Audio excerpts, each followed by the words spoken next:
নমস্কার বন্ধুরা, আমি বর্তিকা। তোমরা দেখছো বর্তিকার রান্নাঘর।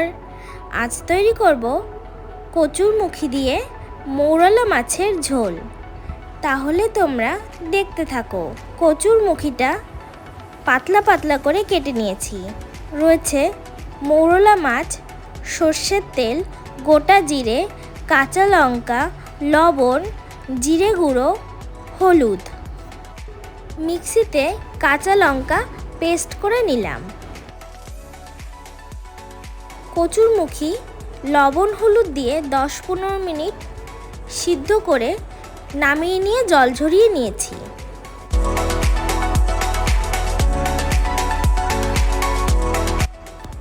কড়াইতে সর্ষের তেল দিয়ে দিলাম।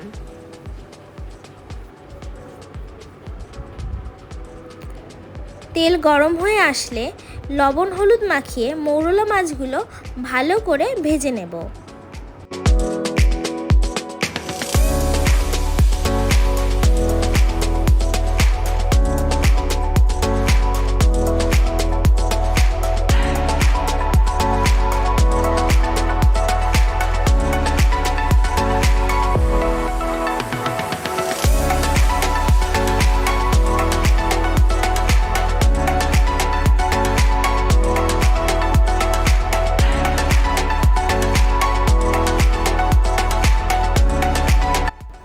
মাছগুলো খুব ভালো করে আমি ভেজে তুলে নিয়েছি।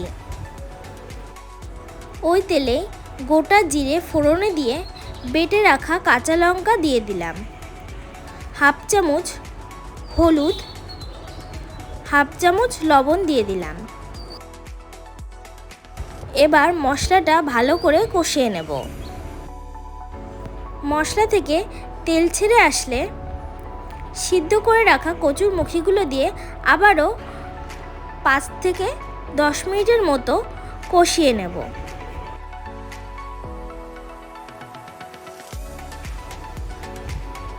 দিয়ে দিলাম পরিমাণ মতো জল।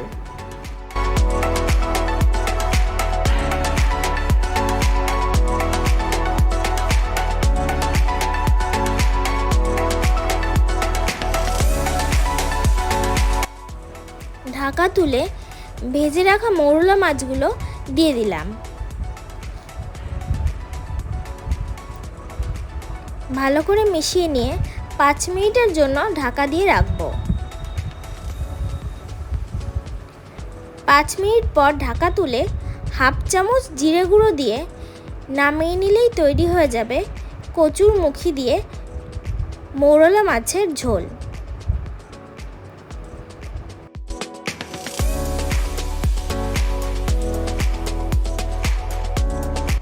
আমার রেসিপিটি যদি তোমাদের ভালো লেগে থাকে তাহলে লাইক, কমেন্ট, শেয়ার এবং আমার চ্যানেলটিকে সাবস্ক্রাইব করে পাশে থেকো। আর অবশ্যই একবার ট্রাই করে দেখো আর আমাকে জানিও তোমাদের কেমন লাগলো। আজকের মতো টাটা।